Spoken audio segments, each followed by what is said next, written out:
بسم اللہ الرحمن الرحیم۔ معاشرے کے بقیہ 4 حقوق میں پہلا حق ہے ضرورت مندوں کی ضرورت کو پورا کرنا۔ من کان فی حاجت اخیہ کان اللہ فی حاجتہ، اللہ پاک ایسے آدمی کی ضرورتیں خود پوری فرمائیں گے۔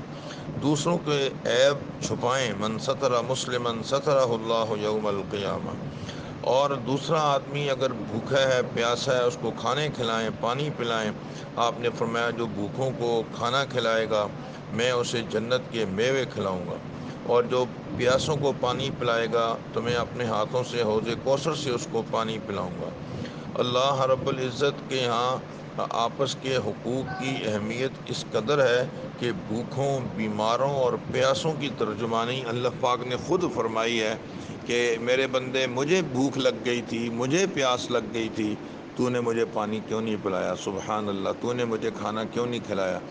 تو حالانکہ اللہ پاک کی ذات کو تو بھوک نہیں لگتی، مگر فرمایا اگر تو کسی ضرورت مند کو کھانا کھلا دیتا یہ ایسا تھا جیسا تو نے مجھے کھانا کھلا دیا۔ تو اس سے اندازہ ہوتا ہے کہ معاشرے کا یہ کتنا اہم ترین حق ہے۔ نمبر 2، معاشرے کا ایک حق یہ بھی ہے کہ انسان اپنے پڑوسی کے حقوق ادا کرے۔ آپ صلی اللہ علیہ وسلم نے فرمایا پڑوسی 3 قسم کے ہیں، ایک وہ جو تمہارا پڑوسی بھی ہے، مسلمان بھی ہے، رشتہ دار بھی ہے، اس کے تو 3 حق ہو گئے نا، پڑوسی ہونے کا الگ، مسلمان ہونے کا الگ، اور جو ہے وہ رشتہ دار ہونے کا الگ۔ دوسرا وہ جو تمہارا رشتہ دار تو ہے لیکن جو ہے وہ رشتہ دار تو نہیں ہے لیکن مسلمان ہے اور پڑوسی ہے، تو اس کے 2 حق ہیں۔ اور تیسرا آدمی وہ جو مسلمان بھی نہیں ہے، رشتہ دار بھی نہیں ہے، لیکن پھر بھی آپ کا پڑوسی ہے، تو اس کا بھی ایک حق بنتا ہے، تو پڑوسی کے حقوق بھی ادا کرنے چاہیے۔ امام الانبیاء صلی اللہ علیہ وسلم نے ارشاد فرمایا اگر تم گوشت بناؤ تو شوربہ زیادہ کر لو، پڑوسی کا خیال کرو، تھوڑا سا اس کے یہاں بھی بھجوا دینا۔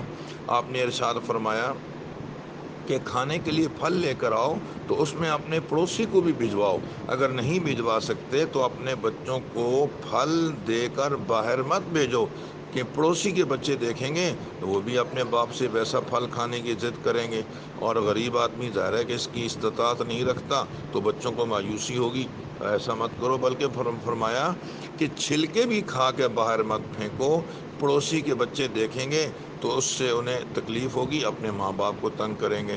تو پڑوسی کے حقوق کی رعایت کرنا یہ بھی معاشرے کا ایک بڑا حق ہے۔ ایک تیسرا حق ہے جائز سفارشات کرنا۔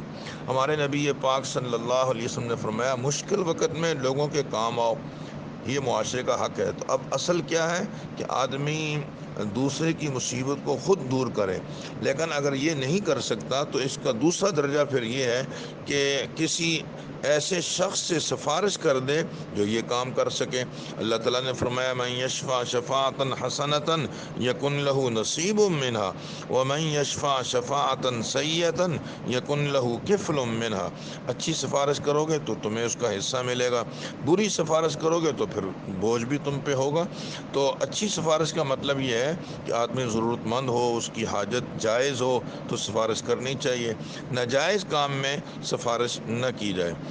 آپ صلی اللہ علیہ وسلم نے خود بھی سفارش کی اور اوروں کو سفارش کے لیے ارشاد بھی فرمایا۔ حضرت جابر رضی اللہ تعالیٰ عنہ کے والد صاحب کا قرضہ بہت تھا، حضرت جابر بڑے پریشان تھے اور وہ قرض خواہ مطالبے کر رہے تھے، تو حضرت جابر رضی اللہ تعالیٰ عنہ کی طرف سے آپ نے باقاعدہ سفارش کی، بھئی اللہ کے بندو اس پر اتنا بوجھ نہ ڈالو، اتنا مجبور نہ کرو، سہولت کے ساتھ جو تمہارا قرضہ ادا کر دیں تو اسے فی الحال قبول کر لو، بقیہ بعد میں دے دے گا۔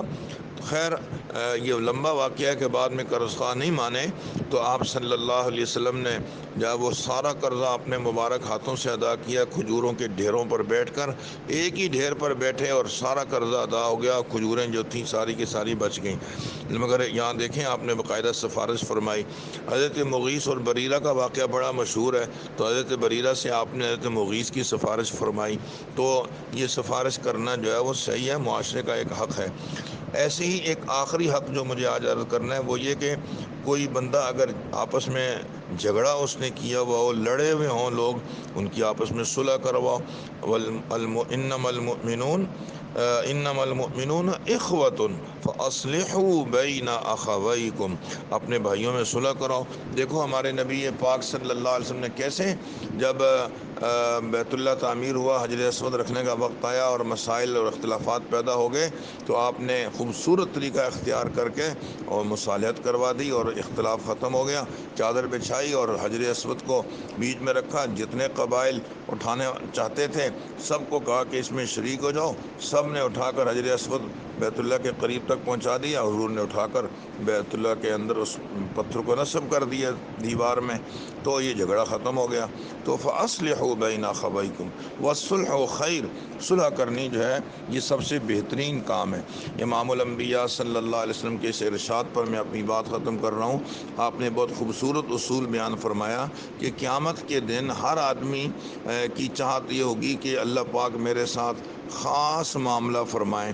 ہاں، تو آپ نے فرمایا کہ دیکھو اللہ تعالیٰ کا مخلوق کے ساتھ طرز وہی ہوگا جو تمہارا جو ہے نا وہ، یعنی خدا کی مخلوق کے ساتھ جو طرز عمل تمہارا ہوگا تو خدا کا وہی طرز عمل تمہارے ساتھ بھی ہوگا۔ تم جو معاملہ اللہ کی مخلوق کے ساتھ کرو گے اللہ پاک وہی معاملہ تمہارے ساتھ بھی کریں گے۔ مثال کے طور پر اگر آپ لوگوں کے عیبوں پر پردہ ڈالتے ہو، اللہ بھی تمہارے عیبوں پہ پردہ ڈال دے گا۔ اگر ہم لوگوں کی غلطیاں معاف کرتے ہیں، اللہ پاک ہماری غلطیاں بھی معاف فرما دے گا۔ تو ہمیں چاہیے کہ ہم اللہ کے مخلوق کے ساتھ اچھا معاملہ کریں تاکہ اللہ پاک بھی ہمارے ساتھ اچھا معاملہ کریں۔ اللہ کی نگاہ میں اگر محبوب بننا ہے تو اللہ کے مخلوق پر ترس کھائیے۔ الخلق عیال اللہ فاحب الخلق الی اللہ من احسن الی عیالہ۔